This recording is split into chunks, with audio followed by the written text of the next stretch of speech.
Les Lévites ont été amenés à une nouvelle sanctification, à une position de sanctification, de sainteté envers le Seigneur. En tout temps, quand cela fut réalisé, alors le mouvement continuait et Dieu avançait.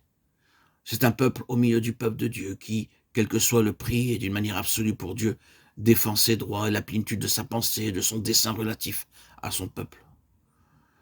Je répète qu'ils ne sont pas une communauté religieuse distincte, mais un peuple spirituel au milieu du peuple de Dieu, caractérisé et marqué par ceci.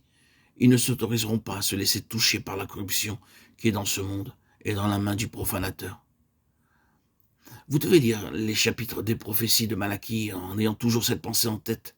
Ce sont des chapitres terribles, n'est-ce pas? Effroyables.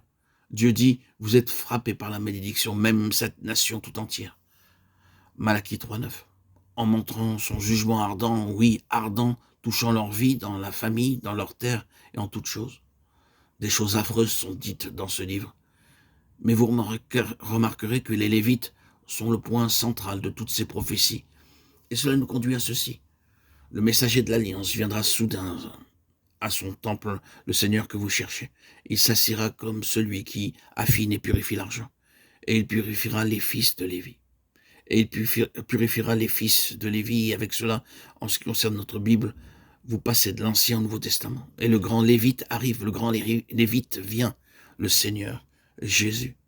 Et en lui, nous voyons le principe dans son intégralité, toute la signification de l'histoire des Lévites résumée. Il est le Lévite à son zénith. Le corrupteur assaille, le tentateur attaque pour détourner ce Lévite de sa fermeté. Si tu es le Fils de Dieu, Matthieu 4,3.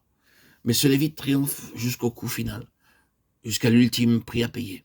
Il vint et nous dit la même chose qu'à ceux qui étaient auprès de lui. Ne craignez point, car j'ai vaincu le monde. Référez-vous à Jean 16,33.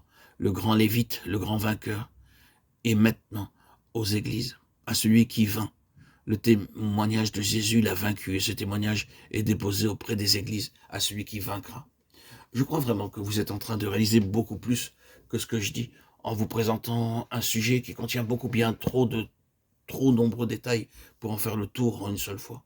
Si vous voyez à quoi ça correspond tôt ou tard, à un moment ou à un autre, toute cette question de Dieu avançant pleinement vers son but surviendra et se posera le problème de notre condition spirituelle.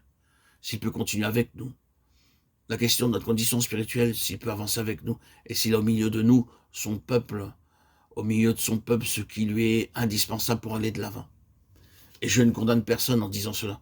Je déduis simplement de l'histoire actuelle, ceci. Tous ceux qui constituent le peuple de Dieu ne sont pas comme cela. Tous ceux qui sont enfants de Dieu ne sont pas, d'un point de vue spirituel, des Lévites. C'est l'intention du Seigneur à leur égard. C'est ce qu'ils doivent être.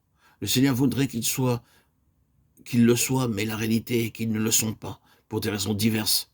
Certaines d'entre elles sont mentionnées dans les messages aux églises, mais la raison est ce que le Seigneur nomme souillure, corruption.